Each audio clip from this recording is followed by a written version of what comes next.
다크스트 나이트 대 스칼렛 킹. 이건 누가 먼저 주먹을 날리는 싸움이 아니라 현실이란 게 무엇인지 누가 결정할 수 있는지에 대한 싸움이야.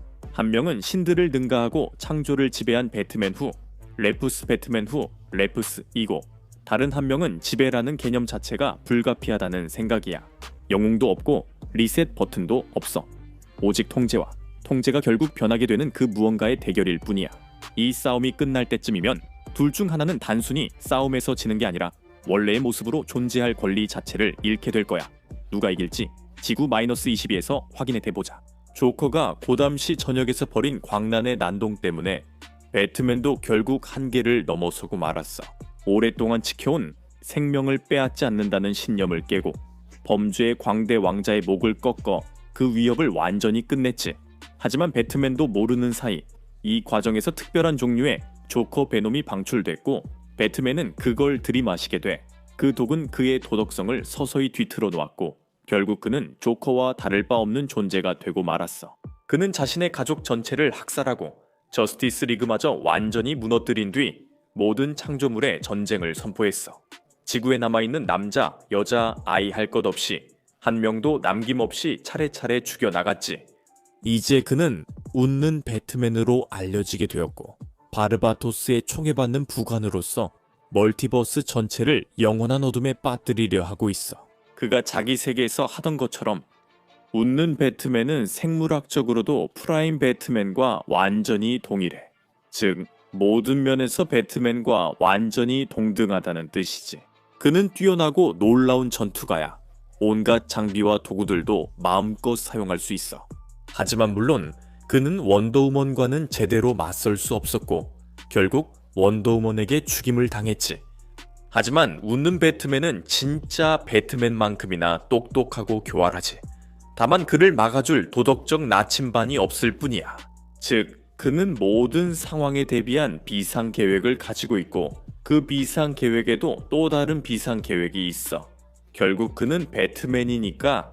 그리고 그 계획 중 하나는 그가 멀티버스 어딘가에서 브루스 웨인을 찾아냈다는 거야. 그는 코미디언의 버튼과 접촉하게 되었고 그것을 연구하기로 결심해서 실험을 하던 중에 자신만의 고유장 발생기를 만들었어. 배트맨 후 레푸스는 그를 그 기계에 가둬버렸고 그로 인해 사고가 발생했지. 그 결과 브루스는 자신의 몸을 재구성한 후 닥터 맨해튼과 비슷한 능력을 얻게 되었어. 사고가 일어난 몇 달 후 배트맨 후 레푸스는 그가 전능해지기 전에 그를 로보토미 수술로 무력화시켰고 비상시에 대비해 그를 저장해 두었어. 그리고 이제 그의 충성스러운 부관들과 몇몇 사악한 알프레드들의 외과적 도움으로 배트맨 후 레푸스의 뇌를 순수 에너지 존재가 된 브루스 웨인의 몸 안에 이식할 수 있었고 그를 부활시키는 데 성공했어. 그 과정에서 그는 닥터 맨해튼의 힘을 얻게 되었고, 그래서 이제 배트맨 후 레푸스는 닥터 맨해튼의 힘을 가진 다크니스트 나이트가 되었어. 그리고 이 모든 힘은 퍼페추아의 관심을 끌기에 충분했어. 그런데 퍼페추아가 누구냐고 궁금할 수도 있겠지. 그녀는 더 거대한 옴니버스에서 온 손 중 한 명이야. 그녀는 멀티버스의 최초 창조자였고 모니터, 안티모니터, 그리고 월드포저의 어머니야. 그리고 있잖아, 퍼페추아는 말 그대로 멀티버스의 창조자야. 가장 어두운 밤에 그들은 싸우고 다키스트 나이트가 그녀를 이길 수 있었어. 그리고 그 싸움에서 그들의 충돌이 모든 현실의 층을 가로질러 격렬하게 일어났고 그들 때문에 멀티버스의 이야기들이 산산조각 나고 있다고 했어. 그리고 다키스트 나이트가 그 싸움에서 이겼어. 그는 퍼페투아까지 죽였지. 그러니까 다키스트 나이트는 정말로 강력해. 스칼렛 킹은 SCP 세계관의 또 다른 괴물이 아니야. 그는 괴물들이 존재하는 이유지. 이 멀티버스에는 세상을 재미로 끝장내는 존재들, 신, 악마, 우주적 공포, 살아있는 개념들이 가득해. 그래서 많은 존재들이 스칼렛 킹을 섬기거나 그에게서 도망치는 이유가 있어. 그는 단순히 강력한 게 아니라 고통과 분노, 지배가 신이 되었을 때 나타나는 존재거든. 어떤 이야기를 읽느냐에 따라 스칼렛 킹은 하락, 카락, 크림슨 칸, 레드 SA 등 수백 가지 이름으로 불려. 하지만 이 모든 이름들은 같은 존재를 가리켜 비와 왕족, 그리고 잔혹함에 얽매인 존재. 고통으로 만들어진 왕관을 쓴 왕이지. 가장 오래된 이야기에서 그는 작게 시작했어. 가장 큰 신도 아니었고 가장 강한 존재도 아니었지. 그저 창조의 나무 아래 어둠 속을 기어다니는 또 다른 고대 존재였고, 끝없이 많은 신들 사이에 있었지만 아무도 그를 알아채지 못했어. 그곳에서 모든 것이 시작됐어. 그는 고통이 무엇인지 배웠고 외로움이 무엇인지도 알게 되었지. 그리고 자신을 영원히 규정할 결심을 하게 되었어. 존재가 고통이라면 존재는 끝나야 마땅하다고 생각했지. 그래서 그는 자기 종족을 먹기 시작했어. 신을 하나씩, 형제를 하나씩, 자매를 하나씩. 그가 삼킨 신마다 그는 더 강해지고 더 잔인해지고 더 거칠어졌어. 그는 단순히 정복한 것이 아니라 현실 자체의 트라우마를 남겼어. 결국 다른 신들은 더 이상 그와 싸우지 않고 그에게 굴복했지. 그게 그가 왕이 된 방법이야. 운명도 아니고 예언도 아니었어. 불멸자들조차 두려움을 배우게 만든 절대적인 폭력으로 왕이 된 거지. 그리고 스칼렛 킹은 왕좌에서 통치하지 않았어. 그는 전장에서 통치했지. 그는 전쟁터로 뛰어들어 직접 신들을 맨손으로 찢어버렸고 신성한 영역을 무덤으로 바꿔버렸어. 그는 군대를 보내지 않았어. 그 자체가 군대였지. 그가 움직일 때 창조 자체가 흔들리기 시작했지만 스칼렛 킹은 단순히 지배하고 싶었던 게 아니라 부수고 싶었던 거야. 그는 현실을 바라보며 구조, 법칙, 의미, 중요해지려는 삶을 보았고 그것을 증오했어. 그는 우주가 사람들이 고통을 외면하기 위해 스스로에게 하는 거짓말이라고 믿었고 그 거짓말을 산산조각 내고 싶어 했어. 그래서 그는 창조 자체의 전쟁을 선포했지. 그는 신부를 맞이한 뒤 그녀를 죽였어. 그는 자신의 딸들을 여왕으로 삼았고 그녀들이 어머니처럼 죽지 않도록 봉인했지. 그리고 그 딸들을 통해 그는 괴물들을 만들었어. 존재해서는 안 될 것들, 레비아탄, 세계를 집어삼키는 자들, SCP-682 같은 혐오스러운 존재들로 이루어진 군대를 만들었지. 그는 그 군대들을 모든 창조의 뿌리, 무한한 현실을 하나로 묶는 나무를 향해 진군시켰어. 그 전쟁이 시작됐을 때 모든 것이 그것을 느꼈어. 신들이 죽고 차원이 붕괴되고 개념들이 무너졌지. 이야기의 한 버전에서는 부서진 신이 그 전쟁에서 산산조각 났다고 하고 또 다른 버전에서는 뱀이 도서관에서 도망쳤다고 해. 또 다른 버전에서는 현실의 전체 구조가 스스로 뒤틀렸다고 하지. 어떤 버전이든 상관없어. 스칼렛 킹이 일어날 때마다 창조가 피를 흘리지. 결국 영웅들이 일어섰어. 7명의 전사가 그를 쓰러뜨렸지. 형제들의 죽음이 그를 끝장냈지만 죽었다는 게 보통 존재들에게 해당되는 의미와는 달라. 왜냐하면 스칼렛 킹은 단순한 육체가 아니거든. 후대의 이야기들에서는 그는 더 끔찍한 존재가 돼. 신이 아니라 하나의 개념, 현실의 법칙, 그리고 잔혹함과 계급, 지배에 살아있는 화신이 되는 거지. 그는 SCP-0001이 된다. 상제 갇힌 괴물도 총으로 해결할 수 있는 것도 아니야. 계속 커지는 힘일 뿐이야. 항상 그래. 사람들은 연민보다 권력을 선택해. 그게 바로 피해 법칙이 작용하는 지점이야. 스칼렛 킹은 고통, 빈곤, 노예제, 두려움을 먹고 자라. 사람들이 권력 아래 짓밟히는 어떤 체제든 그를 더 강하게 만들어. 정복하는 제국, 고문하는 집단, 잔혹함을 질서로 만드는 사회. 그 모든 것이 바로 그의 왕국이야. 가장 잔인한 농담은 인류가 현실을 통제하려 할수록 그가 더 강해진다는 거야. SCP-재단은 그를 연구하고 기록하고 이름을 붙여. 그리고 그럴 때마다 그는 더 강해져. 왜냐하면 그는 질서에 대한 혼돈의 응답이기 때문이야. 그는 구조에 대한 분노야. 그는 우주가 이해받는 것을 거부할 때 일어나는 현상이야. 그래서 그들은 그의 등급을 케이터에서 세이프로 변경했어. 그가 해롭지 않아서가 아니라 그에 대해 너무 많이 알면 알수록 그가 더 강해지기 때문이야.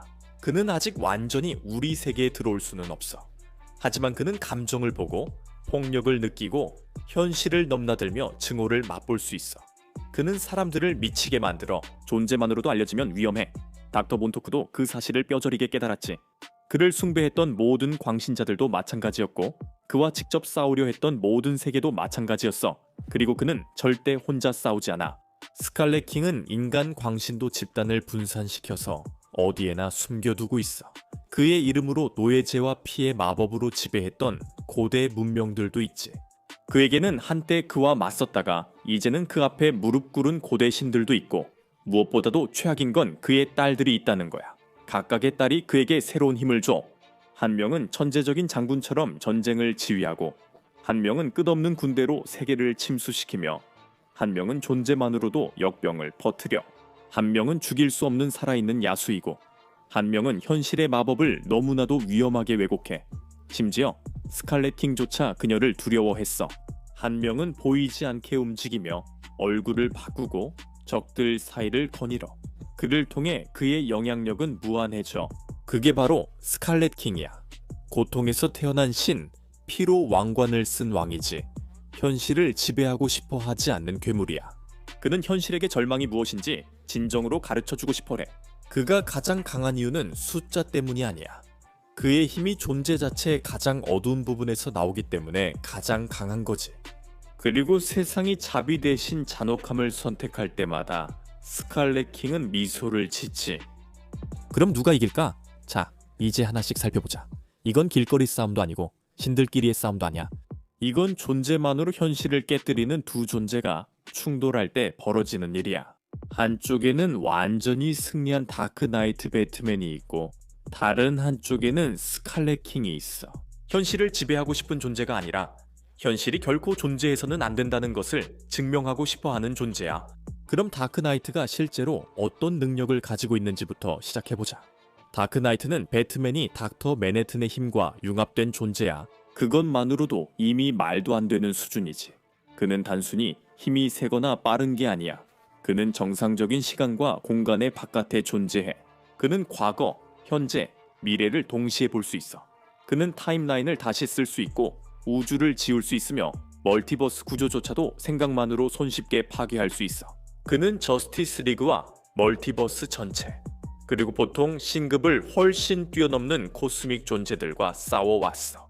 이건 배트맨의 한 버전인데, 그는 스펙터가 지배한 퍼페투아, 즉 디텍티브 코믹스 멀티버스의 창조자를 죽였고, 멀티버스를 인질로 잡았으며 현실을 다시 써서 항상 자신이 이기도록 만들었어. 그는 준비 시간이 필요 없어.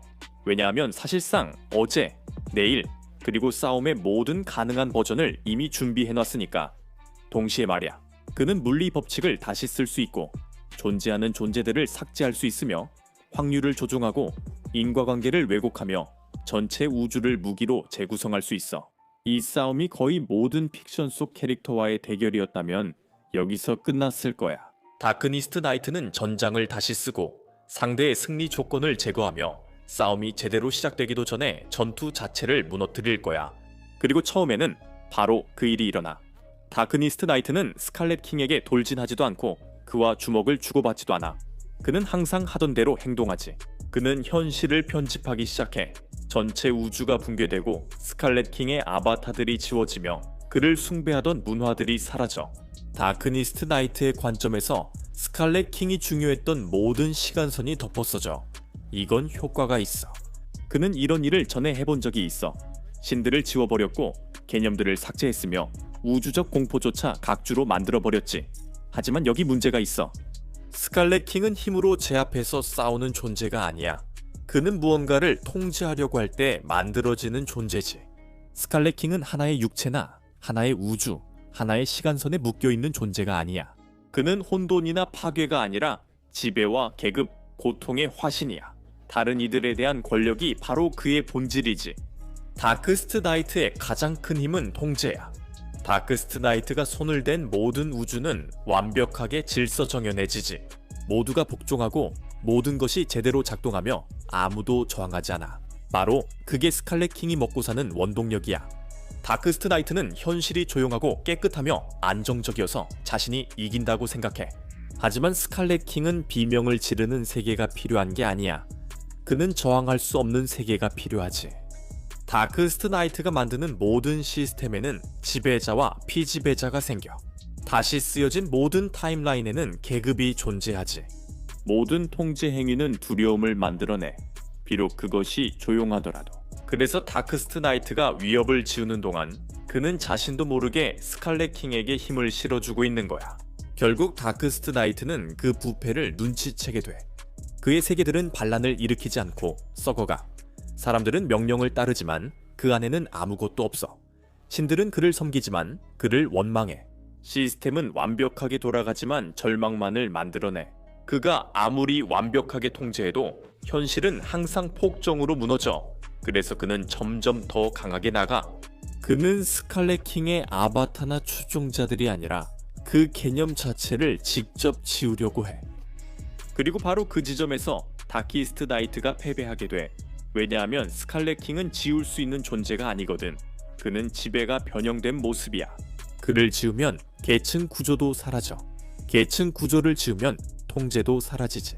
그리고 통제를 지우면 다키스트 나이트는 지금의 존재로서 더 이상 존재하지 않게 돼. 다키스트 나이트는 적응하지. 당연히 그렇지. 그는 스칼렛 킹을 묶으려고 하고 흡수하려고 하며 자신의 시스템 안에서 연료로 사용하려고 하지만 스칼렛 킹을 가두려는 모든 시도는 오히려 그를 더 강하게 만들 뿐이야. 왜냐하면 모든 감금은 지배이고 모든 명령은 계급이며 모든 시스템은 고통이기 때문이야. 스칼렛 킹은 공격할 필요가 없어. 다키스트 나이트의 제국이 대신 일을 해주거든. 현실은 완벽하게 구조화된 지옥이 되어버려. 효율적이고 조용하며 복종하지. 스칼렛 킹은 그 안에서 번성해. 싸움은 폭발로 끝나지 않아. 깨달음으로 끝나지. 다키스트 나이트가 약해서 진 게 아니야. 그의 승리 방식 전체가 스칼렛 킹을 만들어내기 때문에 진 거지. 통제가 문제고 질서가 문제고 지배가 문제야. 그리고 스칼렛 킹은 그 모든 것의 집합체지. 형태를 부여받으면 다키스트 나이트는 자신이 만든 시스템의 일부가 돼. 여전히 강력하고 여전히 뛰어나지만 더 이상 주도권을 쥐고 있진 않아. 그가 다시 쓴 모든 우주는 이제 스칼렛 킹에게 힘을 주고 있어. 그게 결론이야. 다키스트 나이트는 신들도 이길 수 있어. 그는 다중 우주도 이길 수 있지만 자신의 힘이 만들어낸 것을 이길 수는 없어. 스칼렛 킹이 승리해. 여러분은 어떻게 생각하세요? 아래 댓글에 의견을 남겨주세요. 분명히 이 주제에 대해 할 말과 느끼는 점이 많을 거라고 생각해요. 혹시 이만큼 오래 남아서 영상 끝까지 봐주셨다면 정말 대단해요. 시청해주시고 저희를 응원해주셔서 정말 감사합니다. 그리고 구독하고 싶으시다면 구독 버튼 눌러주세요. 매주 이런 영상들을 더 많이 보실 수 있을 거예요. 그럼 여러분, 다음에 또 뵙겠습니다.